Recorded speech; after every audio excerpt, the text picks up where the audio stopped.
बहुत समय पहले की बात है। पहाड़ों और बादलों के बीच बसा था एक अनोखा जंगल, नीलवन।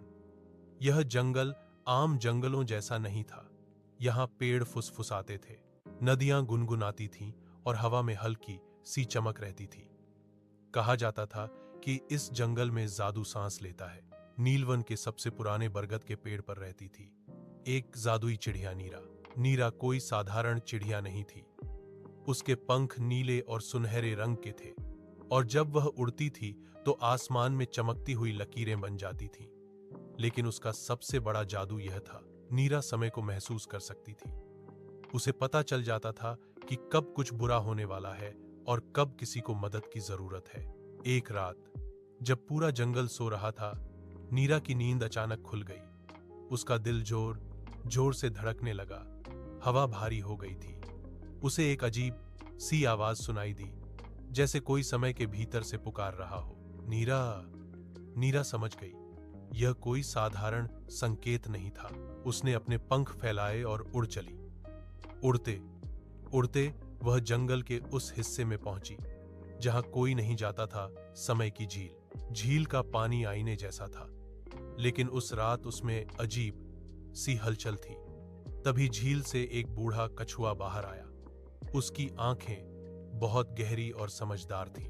नीरा, कछुए ने कहा, समय का संतुलन बिगड़ रहा है।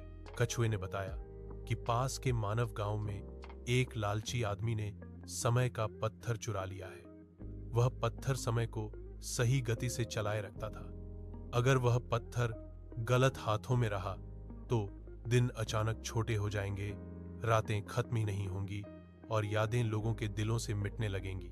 नीरा जानती थी यह काम उसी का है। कठिन यात्रा, गांव तक पहुंचना आसान नहीं था। रास्ते में था धुंध का पहाड़, जहां रास्ते बदल जाते थे, खामोशी की घाटी जहां आवाज निकालना मना था, और डर की हवा जो हिम्मत को कमजोर कर देती थी। लेकिन नीरा ने हार नहीं मानी। धुंध के पहाड़ में उसने अपने दिल की आवाज सुनी। खामोशी की घाटी में उसने बिना बोले मदद मांगी और डर की हवा में उसने अपने पंख और जोर से फैलाए। आखिरकार नीरा उस आदमी के घर पहुंची। वह आदमी समय के पत्थर को देखकर खुश हो रहा था, लेकिन उसका चेहरा थका हुआ था। उसकी आंखों में डर था। नीरा खिड़की पर बैठी और बोली, तुम समय को कैद नहीं कर सकते। जो ऐसा करता है वह खुद समय में फंस जाता है। आदमी चौंक गया। पहली बार किसी चिड़िया ने उससे बात की थी।